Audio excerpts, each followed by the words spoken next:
Michelle and Derek Guibert with The Happy Life, and today we are going to interview each other on what the happy life means to us. So I'm just going to jump right in and ask Derek the first question. So Derek, just if you could just give it a little introduction and tell us what a general day looks like for you, an average day. Oh, hi, honey. Sure. So an average day. Well, it basically consists, if we're talking about a weekday, it consists of getting up early, getting ready, and then going to work, working a full day, which is 8 hours, then coming home and hanging out with the family until the kids go to bed. And then after the kids go to bed, I'd say on an average day, I kind of just do something that I enjoy, which is mostly just gaming or watching a show, and then bedtime. But that's not the rule every day. Sometimes I stay a little bit late after work and exercise. Sometimes, Michelle and I work on a project, and but that's pretty much the gist of it. Mm-hmm. So I'll just give a little introduction about myself and what an average day looks like for me. So I get up and I usually do breakfast and lunch. And then for Derek, and then after that I do the kids' homeschool, and I do some cleanup around here, and then I do work from home. So I do some of that. I do marketing and design and stuff with the Happy Life, and then stuff with essential oils. And then I do dinner and the kids' bed, and then just like Derek said, we do things together in the evening, whether it be essential oils classes or just hanging out. Watch a show. Luke Cage. So, I just wanted to, next question, what made you the happiest as a child? What made me the happiest as a child? Probably just family outings. If I'm understanding the way you're intending it, I'm thinking of as a child, from like 8 years old and younger. I have memories going to the park, throwing the ball for a dog, and just hanging out, We'd all go, me and my brothers, my mom and dad. Or, maybe once a year, we'd have a family friends that always threw the best Christmas party, and tons of families would come to that. And I have fond memories. My dad actually had a trailer that we'd put hay on it, and at the Christmas party my dad would hook the trailer up to his truck, and we'd drive around the neighborhood singing Christmas carols. That always made me really happy. So those are just a couple of the things that made me the happiest as a child, but I wouldn't say any one thing. Mm-hmm. But if I could sum that up, I would just say fun times with family and friends. Mm-hmm. How about you? What made you the happiest as a child? Yeah. So I think for me, praise and accomplishments were two big things for me. So whenever I got praised or whenever I completed something or accomplished something, I felt this sense of like happiness. But definitely a lot of time spent with family and friends for sure. And I remember times when I would just dance with my sisters, and I would just imagine and do art stuff. And so dancing, music, art, those kinds of things for me were really awesome. Yeah, when you said praise, I thought you meant like praise, not like, the other kind of praise. Right, yeah. You mean like parental or like Yep. praise from authority figures. Exactly. I see. Yep. Yeah, praise from authority figures, exactly. Now she likes the other kind of praise. Yep. Yeah, a little bit of both. So, yeah. So now, what makes you the happiest as an adult? Not anything really different from when I was a child. Doing fun activities with the family. I think now it's easier to not appreciate it more because I'm constantly like in dad and husband mode, thinking like, what's the best? How am I gonna, make sure everybody has the most fun? I'm thinking about keeping everybody safe. I'm thinking about like watching our budget. But I mean, all in all, what makes me the happiest is just having like lighthearted um, experiences with family, you know, holiday stuff like Thanksgiving, um, Christmas, 4th of July, you know, just parties and stuff, hanging out with friends, you know, which really don't ever really cost a lot, is just hanging out. But I would say that. So the simple stuff. Simple stuff, sure. Yeah. So it doesn't take too much to make you happy. You're just satisfied with just the simple things in life. Well, there's distractions, you know, is what I'm getting at. But I mean, you know, if I can ignore all that, you know, I like to make memories and experiences that I can, you know, have for the rest of my life. And that's usually just with family and friends, you know. So, So memories make you more happy than things, acquiring more things, material things. I wouldn't say memories, I would say experiences. Like, you know, last year when I went to, you know, when we went to Tennessee and, you know, for Thanksgiving, as a boy, not every Thanksgiving, but a handful of them, we'd go up from Florida to visit our aunt and uncle in Tennessee and have a really awesome house and property. And just being there with the family, enjoying Thanksgiving, always made me really happy. And we got to do that last year. Not last year, 2016 we did that. And so, because it is 2018 now. Yeah. So 2 years ago. Anyway. So yeah, anyway, that's probably what makes me the happiest. You know, when I can stop worrying about all the details. Sure. Yeah. What makes you the happiest now? Well, a lot of what Praise. you said. I will have to say that, you know, like I said, growing up, praise from, you know, authority and accomplishments, those were really big things for me all the way up until after I got out of college. And so once I was out of college, I was really searching. I just remember getting out of college and thinking, like, what do I do next? Like, there really isn't a next for me that maybe others are choosing for me, like for my parents, or like other people are like kind of guiding me. I had to make choice on my own, and that actually put me in a place of real almost depression. I just didn't know where to go. Definitely didn't feel happy. Wasn't sure whether I was making the right choices or not. And so I came to a place right after college where I was just sitting and just praying and saying, you know, God, God was always a part of my life growing up. I was always a part of church and Christian communities and stuff, but I never really chose God for myself until after college, really embracing him in a way where I have this relationship. And that's really what's made me embrace what I believe to be happiness at this point in my life. So when I was at this place after college where I was sitting and I was praying and saying, God, like, what do I do? And I don't even know if you're really real, or, you know, just what do I do next? You know, and I really felt like the foundational core of what I needed to know next was whether God was real or not.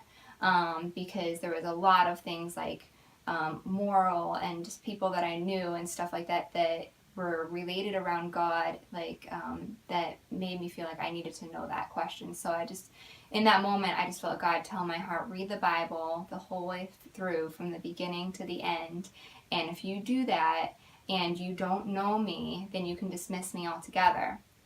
So I did that. That was back in 2009, right after I'd graduated from college, a couple months afterwards, after I applied to places. I wasn't getting work. I was feeling depressed.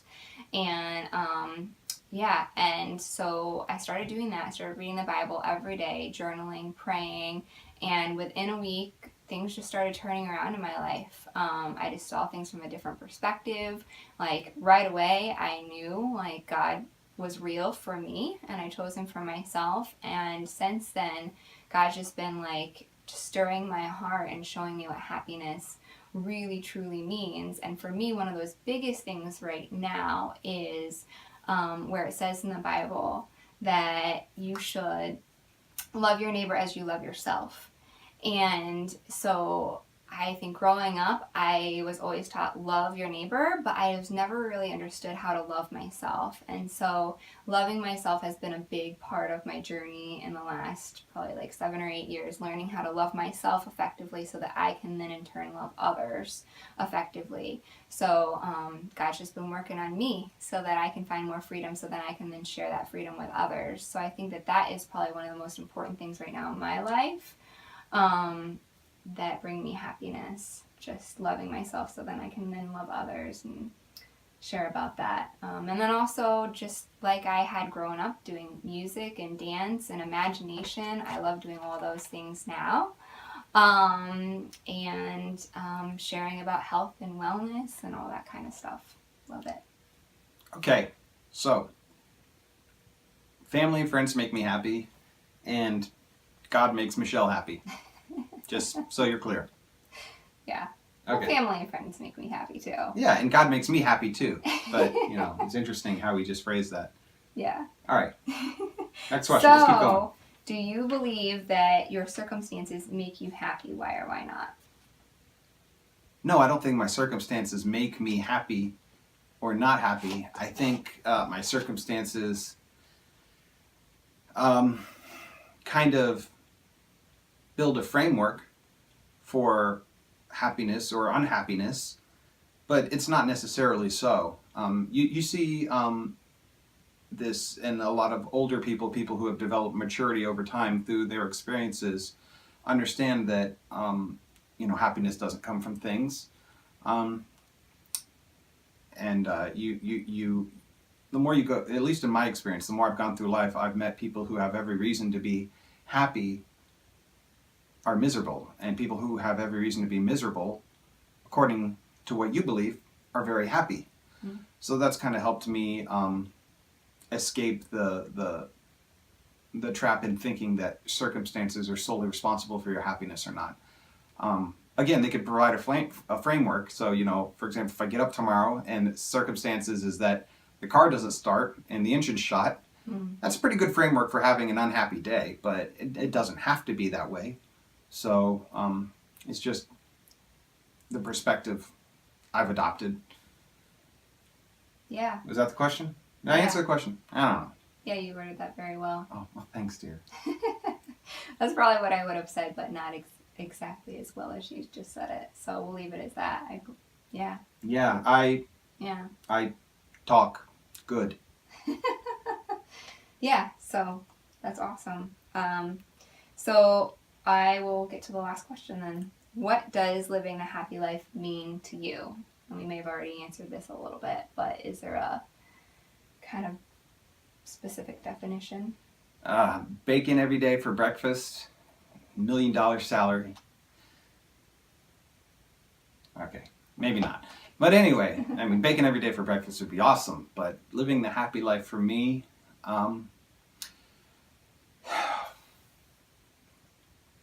that's simultaneously an easy and a hard question. If I had to, just answer that in the most tactful way possible, it would probably be maintaining the motivation not to become bored with life, to always be finding something new to become excited about.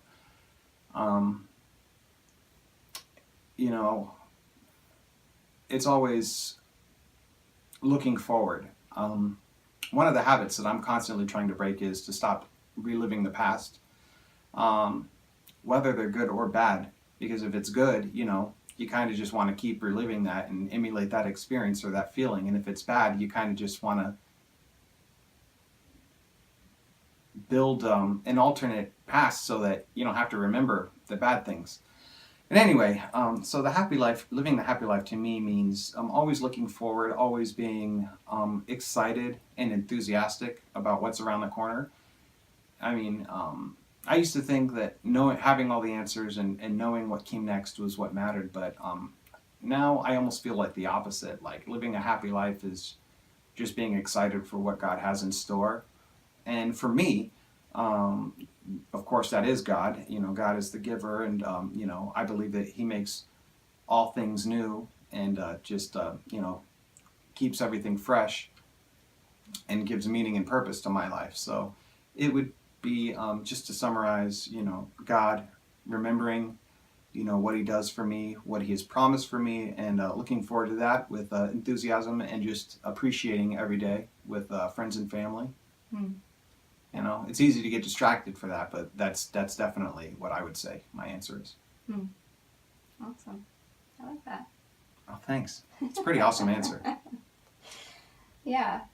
And how about you? Yeah. So I think what I would say is that once I did start reading my Bible every day and just really embraced God for myself, really saw him in the Bible as I read it, really felt the Spirit of the Lord touch me. I really started to see, my eyes were actually not just open to that God is real, but that God is real in everything that is happening in my life. About a week after I started reading the Bible every day, I actually met my husband. And then a year later, we got married, and then we've had a couple kids, and everything that is happening in my life, I feel like I'm more mindful. I'm more mindful of what's happening around me. I see the testimony of God happening in and through my life as I read the Word of God, as I just incorporate him in it, because he is the creator of everything. The other night we were driving up the driveway and it's been freezing here. There's actually snow on the ground, even though I'm wearing short sleeves. It's warm in the house. And as we're driving up the driveway, I could just see the sparkle of the snow, and I just looked at it and I was like, wow. I don't ever remember when I was really little looking at the snow and thinking, wow, God, that's so cool. So it's just the moment to moment, day by day, seeing God's testimony at work in my life and just being so thankful. That was not my experience at all. God can give sparkles on a warm night. Yeah. I didn't know you felt that way. Yeah, I saw it. And I was like, that's so cool. Yeah, you're crazy. And just seeing the testimony of God through my kids and everything else. So that would be my answer right now in my journey. Just seeing the testimony of God in everything that I'm doing, and just really exciting.